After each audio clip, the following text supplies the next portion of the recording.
Welcome to Half a Point, the podcast that saw the New York Jets upset the Atlanta Falcons. They win outright. We called it here at half a point. This week is going to be our week 14 NFL picks episode where I'll give you my best picks against the spread. If you're new to the channel, please leave a like on this video. Hopefully, I'll be giving out picks every week. Subscribe as well if you can. And we're also active on TikTok, on X, on Instagram. So give us a follow on those as well. And also a reminder to please gamble responsibly. All right. Last week was a pretty decent week. It was not a great week for the dogs after Thanksgiving and the Black Friday games where they went 4-0 straight up, which is pretty crazy. It wasn't a great week after that. Saw a couple upsets, but got out with a 3-2. So we'll get into all that. Obviously, filming from a different location. I'm obviously in a hotel room. Just like 5:30. Yeah, I'm here in Cambridge in the UK just for a symposium. So yeah, had a little bit of time before dinner, so thought I'd jump on here and hand out some picks. We'll jump into last week before we give out week 14 here. Um, I gave out the Niners at -4.5. They ended up winning pretty comfortably and covering in the end. It was nice to be because usually I'd be on the Browns. Like every other time I'd be on the Browns in that spot, home dog. Went with the road favorite. It was nice to see the to be on the side where the poorer team is making all the mistakes. We saw a couple of huge special teams errors from that Browns side, so that really helps out. Especially when the offense can't really get much going against Miles Garrett and co. So yeah, the Browns defense really showed up and stopped the Niners. But yeah, Shadua and co couldn't really get much going on their side either. Couple key fourth down stops. So yeah, in the end, it wasn't really a sweat in the fourth quarter, but yeah, good to have the 4.5. I thought that was way too low. So good one there. Jets set off the top, one outright. Could have pushed, or should have pushed. Falcons really dominated that game, if I'm being honest. Couple again special teams. Jets special teams are really good. So um, Falcons off the punt. Also a big return at the end there. When they were down by a touchdown in the fourth quarter, I thought it was dead. But Tyrod Taylor, covering machine, comes back, ties the game. I really wish they went for two there in the fourth quarter. Not sure why they didn't. I love it when teams go for two and you're catching points. You like you can't lose really. But yeah, it didn't end up going for two. Kirk goes three and out at the end, and some Jets they get in field goal range and then do everything they could. Couple penalties to get out of field goal range, but then Nick Folk is it? He slotted one from like 50 yards out. Thankfully, and gave me the win outright as well, which is huge. Um, Seahawks Vikings. This was brutal. You know what? I'm not going to apologize for this pick. I was catching 12. Roseman did not show up. Um, the Seahawks were sorry, the Vikings were in it. Like it was going exactly how I thought it would. It was the end of the first half, and it was 3-0 Seahawks, and the Vikings were like 20-yard line, 4th and 1, and then we saw the Levis like pick six from Brosma.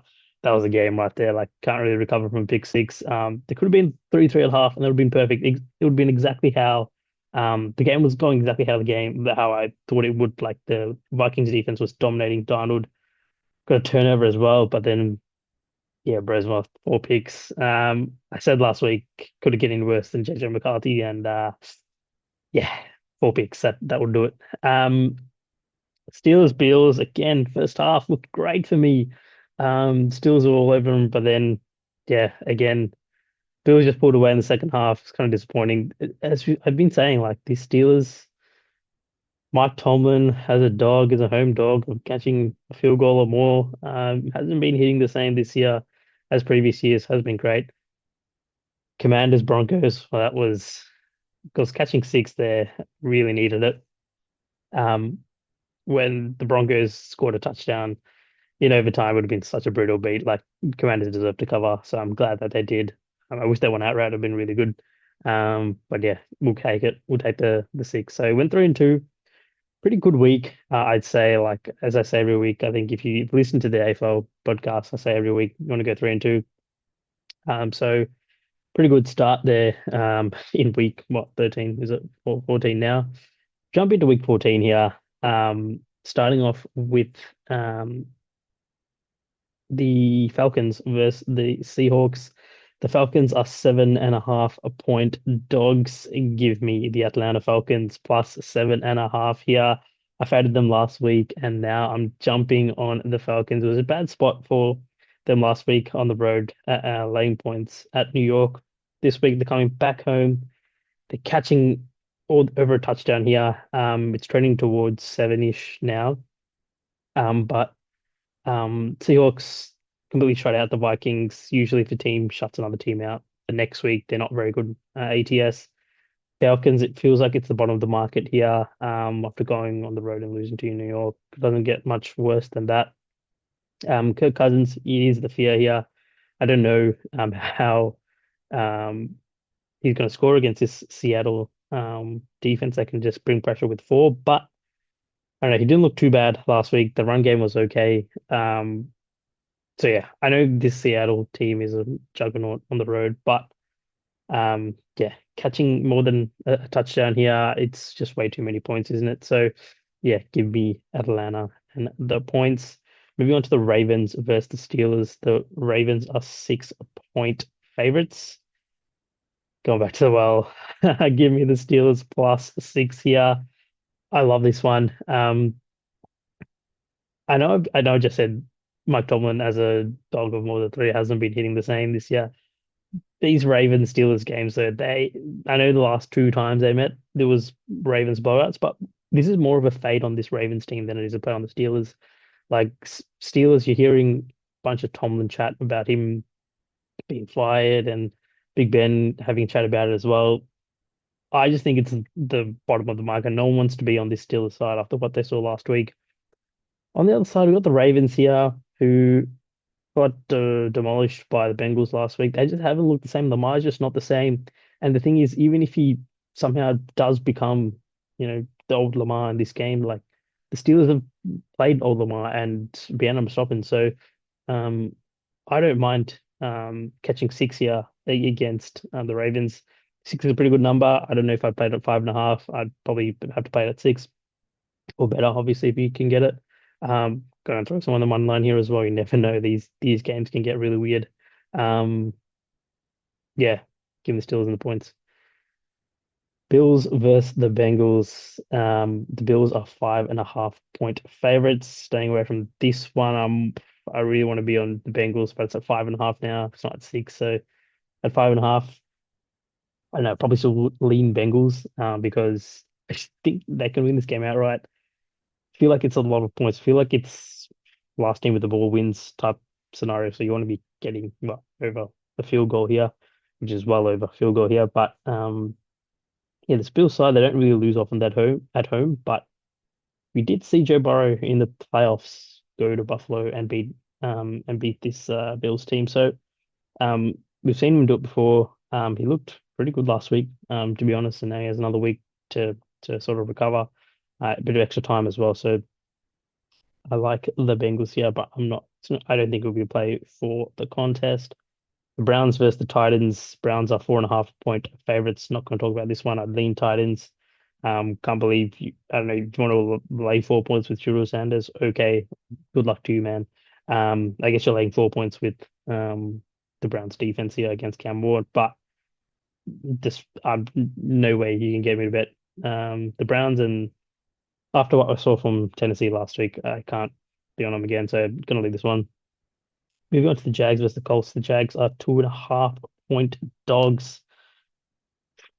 Give me the Jags plus 2.5. What is this number? I don't know. I haven't checked the news. I've been busy today, but 2.5 now is crazy. Like this is a 1.5 for a while. I think it's gone up to 2.5. At that number, that's a Jags number. Like yeah, I'm trying to wrap my head around that number. Like this Colts team has looked so bad for a few weeks now. Even last week, I thought it was a good spot for them. got dominated by that Texan side. So I don't know, this Jacksonville team, I feel it feels like no one's rating them anymore. I know you don't really want to bet on Trevor Lawrence, but man, 2.5 points at home against a regressing Colts side and Daniel Jones on one leg. I don't know, give me the points. Yeah, like if they again, it feels like one of those games where whoever's the ball last wins the game. So I'd love to get the points. Moving on to the Vikings versus the Commanders. The Vikings are 2-point dogs. Give me the Minnesota Vikings +2 here. Um, sorry, like I have to do it again. This line's telling me that I think Jaden Daniels will be coming back. Don't care. I know I was on the Vikings last week and it went really bad, but again, just like with the Seahawks, I'm fading them after they shut a team out. Teams that usually get shut out the next week are a lot better against the spread. So yeah, catching points at home now. I don't know, this Washington team, man, like that defense is not very good. Even JJ McCarthy could take advantage of them. I reckon, like, it's just the numbers game here. Um, I am scared that, like, have they quit? But I don't know. Like, if you're Kevin O'Connell, you kind of want to know. And if you're JJ McCarthy, you want to sort of prove yourself. You've had a bad stretch here. So I think they'd be locked in.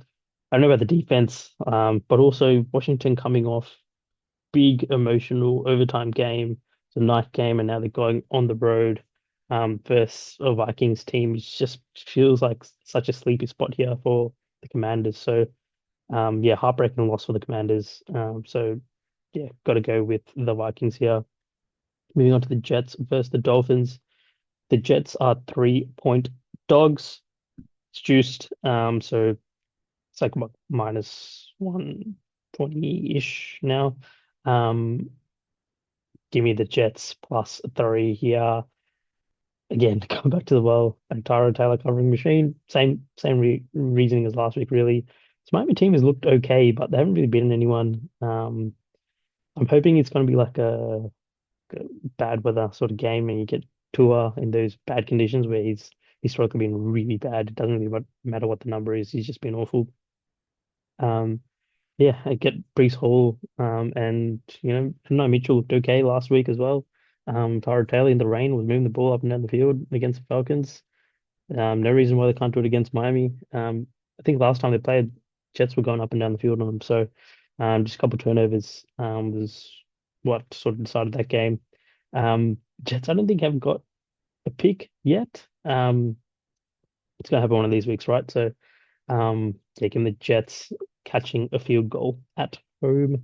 Moving on to the Bucks versus the Saints. The Bucks are 8-point favorites. Not really a play here. I'm gonna lean the Saints, probably catching points on the road here. Tampa haven't really looked too impressive. I don't know. Now that they get Irving back and Godwin, do they sort of does the offense sort of like bounce back here? Maybe. I'm not gonna pay to find out though. So staying away from this one.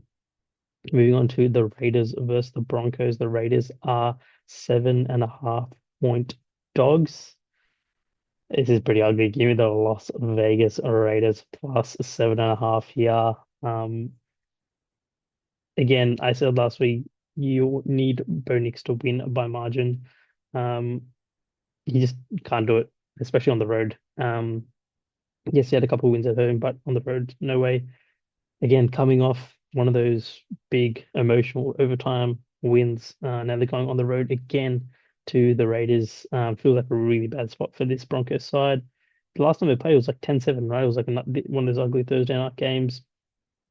Um, I don't know. Chip Kelly got fired a couple of weeks ago. Does the offense look better? I'm not banking on that at all. It's not better on the Raiders offense at all, but um, it's just a play on the number. 7.5, divisional home dog of more than a touchdown. Just feels like an auto play, especially if it's Bo Nix. Um, yeah, on the road, laying more than a touchdown. That's just insane to me. So, yeah, give me the Raiders and the points. Moving on to the Rams. I'm sorry, the Cardinals versus the Rams. The Cardinals are 8-point home dogs. Stay away from me. I just said divisional home dog of more than a touchdown at home. So that the Cardinals are in the category as well. But I think the Rams always just beat up on the Cardinals. And the Cardinals also got blown out by the Seahawks and the 49ers at home. So I was on them both those times. So I remember. So yeah, so now that that's happened, they'll probably keep this one close. But yeah, I'd lead Cardinals as a numbers play, but I'm gonna stay away from the contest. Packers, Bears, my Green Bay Packers here. The Packers are 6.5 point favorites. Stay away from me, man. Like this one, at the start of the week, I swear I'd be all over the Bears, but I don't know, this number's been trickling up, and I feel like under a touchdown, maybe the Packers are the side here. I feel like the Bears, big emotional win last week, sort of proved themselves. Do they sort of come back down to earth? They've been relying on a lot of turnovers. The Eagles' offense was looking really bad, whereas it feels like if Green Bay are like a Super Bowl contender, is this the game where they sort of put their foot down and dominate the Bears here and win like 31-10 or something like that? I think that's entirely possible. Um, so yeah, took a little bit of Packers Super Bowl, a little bit of, it's my team, but a little bit of, oh, what if now this team is going to get hot at the right time? It's a tough NFC, but they're not dead for the one seed, I don't think. So, um, yep, they got the Bears on the road as well, but they swept the Lions. Um, and I think we might have the Vikings on the road as well coming up as well. Over the Ravens on the schedule as well. So tough schedule for us.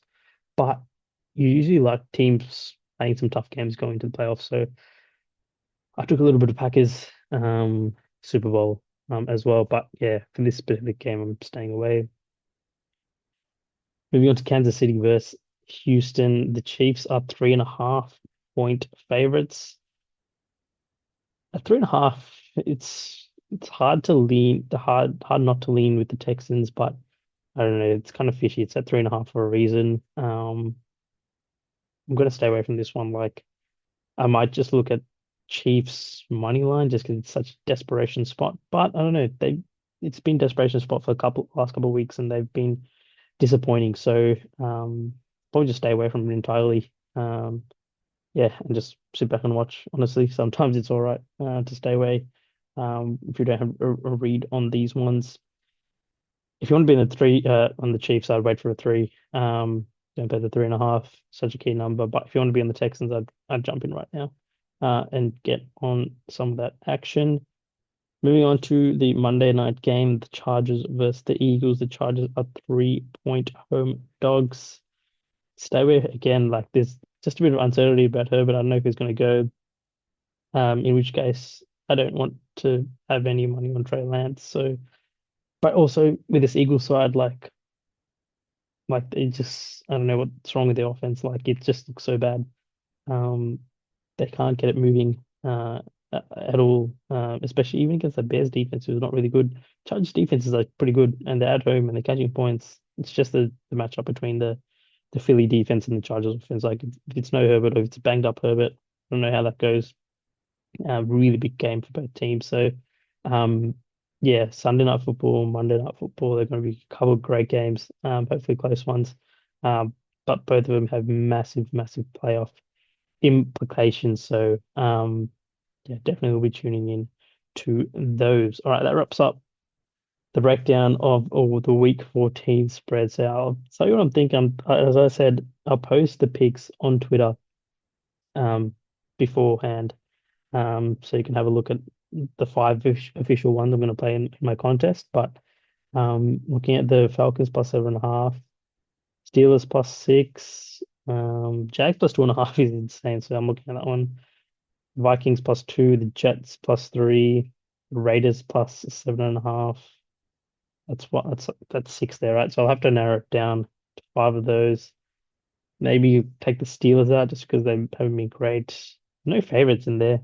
Um, the Vikings and Commanders have been flip-flopping between favorites. So I thought if Jaden wasn't playing, that would be the favorite I'd sneak in. But I did go 5-0 early on in the year by playing 5 dogs. So I'm not afraid of doing it, but I would like to have a favorite in there. Maybe I'll look at the Browns. That was a joke. Don't be on the Browns. Well, if you want to, you can, but um, not for me.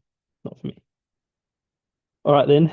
That'll wrap it up. I've got to head off to a dinner now. Hope you guys are enjoying these videos. I'm pumping it out just for some fun here. But yeah, man, leave a like, please. Um, Looking into some footy stuff as well. The off season now as well. So busy time as we enter the holiday season here. Hope everyone's taking care of themselves and enjoying these last few weeks. Usually before a couple of weeks like leading into holidays, like the best time and everything's like cooled down at work. Like rather go to work when it's like cool and chill. Because when you're on holidays, all you're thinking about is, oh, it's about to not be holidays and about to go start a whole year of work again. Whereas, the anticipation of holidays is almost more exciting than the holidays. Anyway, I digress. If you're still listening, then thank you. I'm happy to give some more um, thoughts on what I think about the world, but I'm not sure if people are subscribing for that. So if you've clicked unsubscribe now after that, fair enough. No, I'm kidding. So yeah, as a reminder, please leave a like on this video and subscribe. And until next week, see you later.